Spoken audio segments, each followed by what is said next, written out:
Welcome Home, un barrio alegre, colorido y divertido, donde todos sus habitantes conviven en total paz y armonía, o al menos eso es lo que parece, aunque en el fondo este vecindario oculta un horrible secreto. En esta serie de vídeos estaré analizando a los diferentes vecinos que conviven en este lugar. Ahora le toca el turno a Frank.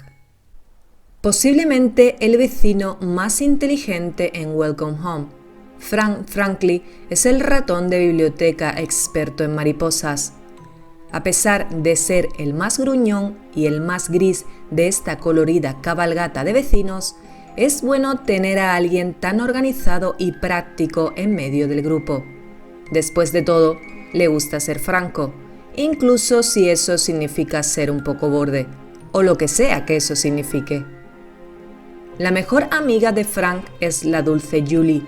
A pesar de sus personalidades tan dispares, se complementan el uno al otro.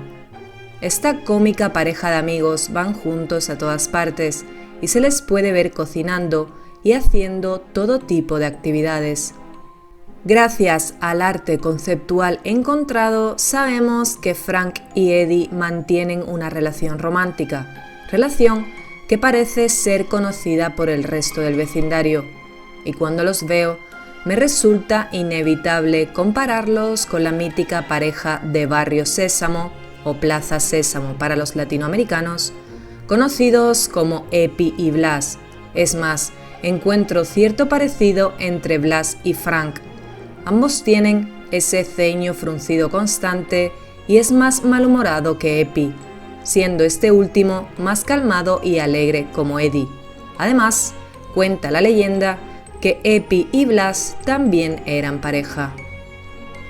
En cuanto a su relación con Wally, no sabemos mucho acerca de ella, pero parece ser que a Frank le molesta la actitud de Wally, quien siempre se muestra despreocupado y con una sonrisa bobalicona, tal y como podemos apreciar en el siguiente arte conceptual.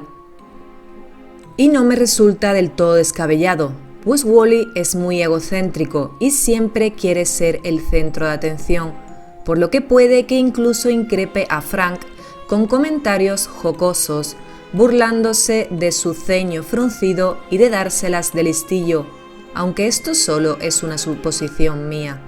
En comparación con los demás, Frank no dispone de ninguna información conocida sobre sus orígenes antes de trasladarse a Home. A Frank se le representaba a menudo con un libro o una red para cazar mariposas, ya que las mariposas eran aparentemente su centro de atención. También era una fuente de información para los otros vecinos cuando se necesitaba una respuesta a una pregunta, como se señala en los viejos guiones, pero a menudo se le desacreditaba para el efecto cómico. Frank se asociaría con Julie como el hombre recto en varios sketches, merchandising y publicidad, y en la canción The Fun in Your Frown. En el propio espectáculo, la marioneta aparecía con el ceño fruncido fijo, pero en el material ilustrado, Frank solía tener expresiones más complejas. No se ha podido descubrir ningún trabajo conceptual en torno a la marioneta de Frank, pero hay pruebas que han revelado que su cabeza podía girar completamente. Para terminar, me gustaría hablar sobre la siguiente imagen. En ella vemos a un Frank aterrado, rodeado de resto de marionetas similares a él, donde podemos ver brazos, torsos y algunos ojos. De nuevo, la temática de los ojos, haciendo referencia a la escopofobia, o sea, miedo a que te miren fijamente.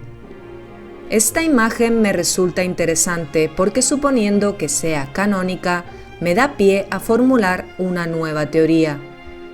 En ella predomina el tono azulado, destacando el color rojo del sobre que Frank sostiene entre sus manos de manera insegura.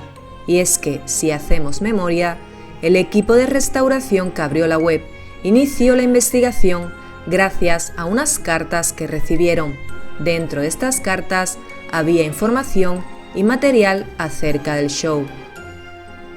Y ahora atemos cabos. Si Frank es la pareja de Eddie y Eddie es el cartero del vecindario, cabe la posibilidad de que Frank haya sido quien realmente enviara las cartas al equipo con la esperanza de ser salvados de Wally y de su manipulación por Home, y este arte conceptual representaría los miedos de Frank de ser descubierto por Wally y acabar muerto. ¿Y vosotros qué pensáis? Dejadme vuestras opiniones en la caja de comentarios, así como el nombre del siguiente personaje que os gustaría que analizase. Antes de terminar con el vídeo, quiero enviar un especial agradecimiento a los miembros del canal. Y recuerda, si tú también quieres apoyar al canal de esta forma extra, solo tienes que darle al botón de unirme. Y esto ha sido la historia de Frank. Si te ha gustado el vídeo, significa que he cumplido mi propósito. Así que por favor, no te vayas sin valorar mi trabajo. Cualquier apoyo me ayuda a seguir creciendo. Si te ha quedado alguna duda, estaré encantada de responderte en la caja de comentarios. Sin nada más que añadir, me despido hasta nuestra próxima cita.